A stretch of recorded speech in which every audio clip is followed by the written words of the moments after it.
Hello,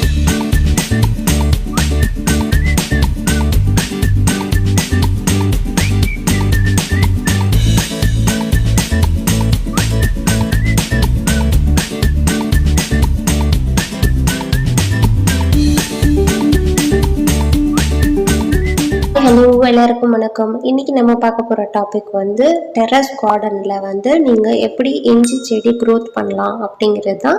அதே மாதிரியே நான் யூஸ் பண்ண டிப்ஸ் மூலயமா நான் எந்த அளவுக்கு இஞ்சி எடுத்திருக்கேன் அப்படிங்கிறதையும் லைவாக உங்களுக்கு வீடியோவில் காட்டுறேன். இப்போ நீங்கள் பார்த்துட்டு இருக்கிறது வந்து என்னுடைய மாடி தோட்டத்தில் இருக்க ஒரு சில செடிகள் தான். இதில் பார்த்தீங்கன்னா எல்லா செடியும் மோஸ்ட்டாக எண்ட் ஆஃப் ஸ்டேஜுக்கு வந்துருச்சு.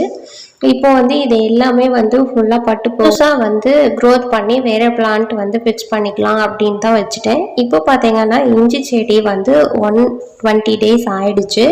மேக்ஸிமம் வந்து இஞ்சி டேஸ் வந்து பார்த்திங்கன்னா 180 days ஆனதுக்கப்புறம் எல்லா பக்கமும் வந்து இதை தோண்டி எடுப்பாங்க. ஆனால் இப்போ வந்து நம்ம வீட்டில் வளர்த்துறனால எமர்ஜென்சிக்கு அப்படிங்கும்போது நம்ம வந்து அப்பப்போ எதாவது வேணும் அப்படின்னா நம்ம வந்து கட் பண்ணி எடுத்துக்கலாம். இது வந்து ஹோமில் வந்து நம்ம வளர்த்தும் போது பாட்டில் வளர்த்தும் போது அந்த பாட் சைஸுக்கு ஏற்ற மாதிரி தான் வந்து இஞ்சியோட க்ரோத் இருக்கும். நம்ம இஞ்சி வைக்கிறோம் அப்படின்னு முடிவு பண்ணிட்டோம்னா பாட் வந்து கொஞ்சம் பெருசாக இருக்கணும். எங்கிட்ட பாட் கிடைக்கல, ஸோ வேண்டாம் அப்படின்னு கிடைக்கிற பாட் எடுத்து நான் யூஸ் பண்ணியிருக்கேன். இதில் பார்த்தீங்கன்னா இஞ்சி வந்து ஜஸ்ட் ஒரு 2 துண்டு தான் நான் போட்டது. ஆரம்பத்தில் பார்த்தீங்க அப்படின்னா நம்ம வீட்டில் வேஸ்ட்டாக போகிற இஞ்சிலாம் வந்து பார்த்திங்கன்னா முளைப்பு வந்துருக்கும். அது வேண்டாம் அப்படின்னு நம்ம கட் பண்ணி தூக்கி போடுவோம். அந்த மாதிரி பண்ணாமல் அந்த இஞ்சி துண்டையே வந்து நீங்கள் ஜஸ்ட் மணலை பதிச்சு வச்சிங்கனாவே அது நல்லா வளர்ந்துடும். இப்போது நான் வச்சு வந்து 120 days ஆயிடுச்சு. சரி, இன்றைக்கி வந்து ஃபுல்லாக க்யூர் பண்ணிக்கலாம் அப்படிங்கிறதுக்காக நான் இதை எடுத்திருக்கேன். நான் ஆல்ரெடி வீடியோஸில் சொல்லியிருக்கேன், மாடித்தோட்டம் வாழ்க்கையில் வந்து நான் இஞ்சி வந்து க்ரோத் பண்ணுறது எப்படி அப்படிங்கிறதுக்கு டிப்ஸ் கொடுக்குறேன் அப்படின்னு சொல்லியிருந்தேன். இஞ்சி வளர்க்கணும் அப்படின்னு ஆசைப்பட்டீங்கன்னா உங்களுக்கு வந்து மணல் இருந்தால் கூட போதும். நீங்கள் செம்மண் போட்டு வளர்க்கணும் அப்படிங்கிறது இல்லை, மணல் மட்டுமே போதுமானது. இப்போது இதில் ஒரு துண்டு இஞ்சி வச்சிங்க அப்படின்னா ஃபைனல் ஸ்டேஜ் வரும்போது இந்த மாதிரி மேலே வர ஆரம்பிக்கும்.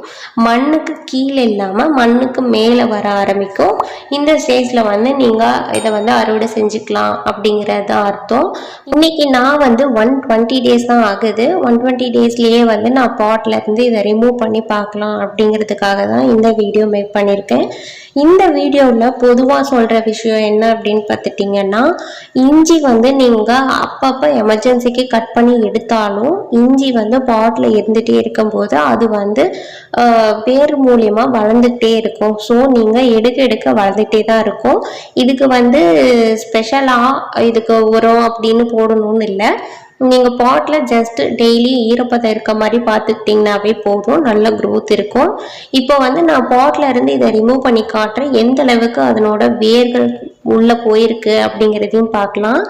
இப்போ வந்து இஞ்சி வளர்த்தும் போது ஒரு மெயின் ப்ராப்ளம் இருக்கிறது என்ன அப்படின்னு பார்த்தீங்கன்னா, இதுக்கு வந்து இந்த எறும்புகள் வந்து அதிகமாக இருக்கும். எறும்புகள் அதிகமாக வந்து இஞ்சி போட்டில் வர்றதுக்கு காரணம் ஈரத்தன்மை தான். ஈரத்தன்மை இருந்துகிட்டே இருக்கும்போது இஞ்சி வந்து நல்லா வளரும் அப்படிங்கிறதுக்காக நம்ம டெய்லியுமே தண்ணி ஊற்றுவோம். இதில் வேண்டாம் அப்படிங்கிற சத்துக்கள் பூரா அந்த எறும்பு எடுத்துக்கும். அதுக்கப்புறமா பார்த்தீங்கன்னா இதனோட வேர் வந்து சுழண்டு அதுக்குள்ளேயே வந்து வளர ஆரம்பிக்கும். இதுக்காக தான் சொல்கிறது, பெரிய பாட்டாக இருந்தது அப்படின்னா இந்த வேர்க்கால்கள் எல்லாம் வந்து நல்லா ஸ்ப்ரெட் ஆகும். ஸ்ப்ரெட் ஆகும்போது பார்த்தீங்கன்னா உங்களுக்கு இஞ்சியோட அளவு வந்து அதிகமாக கிடைக்கும்.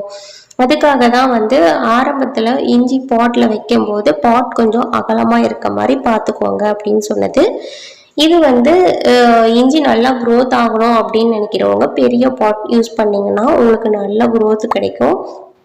இப்போ பார்த்தீங்கன்னா நான் வச்ச 2 துண்டு இஞ்சிக்கே பார்த்தீங்கன்னா இவ்வளோ வேர் இருக்குது.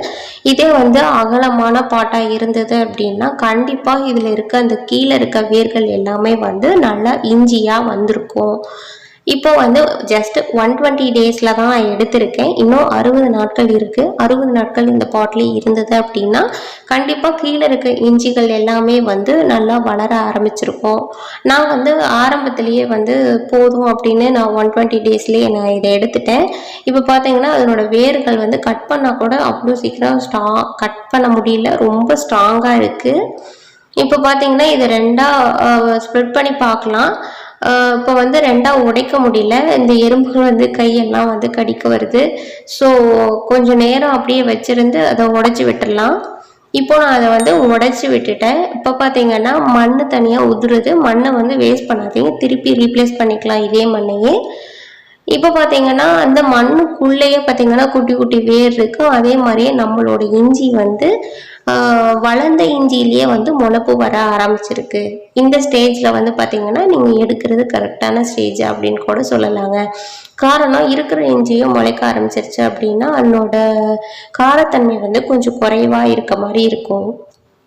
இதுல இருக்க அந்த முளைப்பு வந்திருக்கிறது மட்டுமே ஒரு சில பீசஸ் மட்டும் எடுத்து வச்சோம்னாவே திருப்பி ரீக்ரோத் ஆகிக்கும்.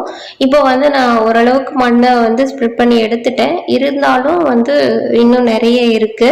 இது ஃபுல்லா க்யூர் பண்ணிட்டு நான் உங்களுக்கு காட்டுறேன். அதுக்கு முன்னாடி பார்த்தீங்கன்னா இதனோட செம்பு பார்த்தீங்கன்னா எவ்வளோ நீளத்துக்கு நல்லா பச்சையா இருக்கோ அந்த அளவுக்கு இஞ்சி நல்லா வளர்ச்சி இருக்கு அப்படின்னு தான் அர்த்தம். உங்களோட அந்த இஞ்சியோட லீவ்ஸ் எல்லாமே பழுத்தாப்புல ஆகுது அப்படின்னா வேர்ப்புழுக்கள் வெட்ட ஆரம்பிக்குது அப்படிங்கிறது அர்த்தம். ஸோ நீங்கள் முடிஞ்ச அளவுக்கு மேலே கவர் பண்ணும்போதே பார்த்தீங்கன்னா உங்களுக்கு நல்லா தெரியும். பழுப்பு தலைகள் வந்துருச்சு அப்படின்னா தயவு செய்து அந்த இஞ்சியை வெட்டி எடுத்துருங்க. வெட்டி எடுத்துட்டு அதே பாட்டிலேயே பார்த்தீங்கன்னா கொஞ்சமாக நீங்கள் அதாவது மண் உரம் போடுவாங்க இல்லையா, மண் உரம் அப்படின்னா மற்றதெல்லாம் இல்லை, இதனோட அந்த இலை தலை வேறு இது எல்லாத்தையுமே இதுக்குள்ளேயே பதிச்சு அதில் நீங்கள் நட்டு வச்சிங்க அப்படின்னா இன்னுமே அதுக்கு தேவையான சத்துக்கள் அதுல இருந்தே கிடைச்சிக்கும். நான் ரீக்ரோத் பண்றதுக்கு இந்த பாட்லயே எடுத்து இஞ்சிலேயே வேரோட தலையும் இருக்கிறதா எடுத்து வச்சிருக்கேன். இது பார்த்தீங்கன்னா ரொம்ப சின்னதாக தான் இருக்கு. இது நல்லா ஸ்ட்ராங்காக வேர் பிடிக்கும் போது இதனோட தலை இன்னுமே கருமையாக வளரும். இப்போ நம்மளோட இஞ்சி ஃபுல்லாகவே வெட்டி எடுத்தாச்சு. இப்போ இது எல்லாமே க்ளீன் பண்ணி எந்த அளவுக்கு வந்திருக்கு அப்படின்னு பார்க்கலாம். அதுக்கு முன்னாடி நம்ம பாட்டில் திருப்பி ரீப்ளேஸ் பண்ண போகிறோம் இதே மண்ணையே. இதுக்குள்ளேயே அந்த தலை வேர் எல்லாமே மொத்தமாக போட்டு மண்ணை போட்டு மூடிட்டேன். இப்போ நம்ம எடுத்து வச்சிருக்கோம் இல்லையா ரீக்ரோத் பண்ணுறதுக்கு ஒரு சில ஸ்டெம் மட்டும் எடுத்திருக்கோம். அந்த இஞ்சியை இதுலேயே ஃபிட் பண்ணி வச்சிடலாம். ஃபிட் பண்ணி வச்சுட்டு நீங்கள் இதுக்கு ஸ்பெஷலாக பண்ணணும் அப்படிங்கிறது இல்லை. ஈரப்பதம் இருக்கிற அளவுக்கு நீங்கள் பார்த்துக்கிட்டிங்கன்னா போதும், அதுவே வளர ஆரம்பிச்சிரும். இன்னமும் அந்த மண்ணில் அந்த எறும்புகள் இருக்குது. கொஞ்சம் வெயிலில் வச்சிங்க அப்படின்னா அந்த மண்ணில் இருக்க எறும்பு பூரா வெளியே போக ஆரம்பிச்சிரும். அதுக்கப்புறம் நீங்கள் கொஞ்சமாக தண்ணி ஊற்றிக்கோங்க. ஈரப்பதம் அதிகமாக இருந்தது அப்படின்னா தண்ணி தேவையில்லை. உங்கள் மண் ரொம்பவே ட்ரையாக இருக்குது அப்படின்னு ஃபீல் பண்ணிங்கன்னா கொஞ்சமாக தண்ணி விட்டுக்கோங்க. ரொம்ப தண்ணி விட்டீங்க அப்படின்னா இப்போ தானே நம்ம நடுறோம், ஸோ அது அழுகிறதுக்கு வாய்ப்பு இருக்குது. அது அழுகாமல் செடி திருப்பி ரீக்ரோத் ஆகணும் அப்படின்னா நீங்கள் ஒரு 2-3 நாளைக்கு தண்ணி லைட்டாக தான் ஊற்றணும். அதிகமாக ஊற்றிட்டீங்க அப்படின்னா உள்ளே இருக்கிற அந்த இஞ்சி அழுக ஆரம்பிச்சிரும். அழுகுச்சு அப்படின்னா திருப்பி அதில் இருந்து புதுசாக வர இஞ்சி வளராமல் போயிடும். இப்போ பார்த்தீங்க அப்படின்னா இந்த மாதிரி நம்ம யூஸ் பண்ணுற இஞ்சிலேயே இந்த மாதிரி 2 முளைப்புகள் இருந்தது அப்படின்னா அது 2ஆக கட் பண்ணி 2 செடியாக பதியம் போட்டிங்கன்னா இதுல இருந்து வர வேர் மூலியமா வர இஞ்சி இன்னுமே நல்லா க்ரோத் ஆகும். இப்போ பார்த்தீங்கன்னா இது ரொம்பவே ஸ்ட்ராங்காக இருக்குது. இதில் நிறையா குட்டி குட்டி ஸ்பிளிட்டட் வேஸ் நிறைய இருக்குது. இதையும் நம்ம பதியம் போட்டுடலாம். ஃபைனலாக எல்லாமே உங்களுக்கு எதெல்லாம் நட்டால் ஓகேவா இருக்கும் அப்படின்னு நினைக்கிறீங்களோ அது எல்லாமே நட்டுக்கலாம். நான் என்கிட்ட வேறு பாட் இல்லாதனால அதே பாட்லேயே ரீப்ளேஸ் பண்ணியிருக்கேன். உங்ககிட்ட நிறைய பாட் இருந்தது அப்படின்னா நீங்கள் ஒரு பாட்க்கும் ஜஸ்ட் 2 இஞ்சி துண்டு வச்சிங்க அப்படின்னாவே போதும். அதுவே வளரும்போது அதனோட வேர்கள் ஸ்ப்ரெட் ஆகும். அது மூலியமாகவே வளர ஆரம்பிச்சிரும். இப்போ நம்மளோட எல்லாமே க்ளீன் பண்ணி எடுத்தாச்சு. இந்த மாதிரி வேர் வந்தது செடிகள் கூட நான் அதுலேயே தான் நட்டு வச்சுருக்கேன். என்கிட்ட கூட நிறைய பாட்ஸ் இல்லை, பிகாஸ் மற்ற பாட்ஸில் தக்காளி செடி இதெல்லாம் திருப்பி ரீப்ளேஸ் பண்ணுறதுக்காக போட்டிருக்கேன். ஸோ என்கிட்ட பாட் இல்லாத காரணத்தினால நான் இதுலேயே பதியம் எல்லாத்தையுமே ஒரே பாட்லேயே வைக்கிறேன். இன்னும் கொஞ்ச நாள் ஒரு 2 வீக்ஸ் 3 வீக்ஸ் ஆனதுக்கப்புறம் பாட் ஷிஃப்ட் பண்ணதுக்கப்புறம் இதிலிருந்து மண்ணோட வேர் வந்து கட் ஆகாமல் நீங்கள் அப்படியே எடுத்து வேறு பாட்க்கு ஷிஃப்ட் பண்ணிக்கலாம். நானுமே அப்படி தான் பண்ண போகிறேன். இப்போ பார்த்தீங்கன்னா நம்ம வைக்கும் போதே நல்லா ஃப்ரெஷ்ஷாக இருக்குது. இந்த ஸ்டேஜில் என்னோட மண் ஈரமாக இருக்கிறதுனால நான் தண்ணி ஊற்றலை. மண் ஈரப்பதம் இல்லை அப்படின்னா கண்டிப்பாக நீங்கள் வந்து ஈரப்பதம் இருக்க மாதிரி பார்த்துக்கணும். இதில் மெயினாக நீங்கள் கான்சன்ட்ரேட் பண்ண வேண்டியது ஈரப்பதம் மட்டும்தான். இப்போது நான் எடுத்திருக்க இஞ்சி பார்த்தீங்க அப்படின்னா எப்படியும் வந்து 250 கிராம்ஸ் கண்டிப்பாக வரும். இஞ்சி நல்லா வந்து குண்டு குண்டாக இருக்குது. இன்னும் ஒரு 60 டேஸ் இருந்தது அப்படின்னா இதில் குட்டி குட்டியாக இருக்கிறது கூட இன்னும் கொஞ்சம் பெருசாக இருந்திருக்கலாம். ஃப்ரெண்ட்ஸ், உங்களுக்கும் வந்து வீட்டில் இஞ்சி வளர்க்கணும்னு விருப்பம் இருக்குன்னா, உங்களுக்கு ஏதாவது சந்தேகங்கள் இருக்குது அப்படின்னாலும் கமெண்ட் பண்ணுங்கள். இந்த வீடியோ உங்களுக்கு ஒரு நல்ல தகவல் கொடுக்குற வீடியோவாக இருக்கும்னு நினைக்கிறேன்.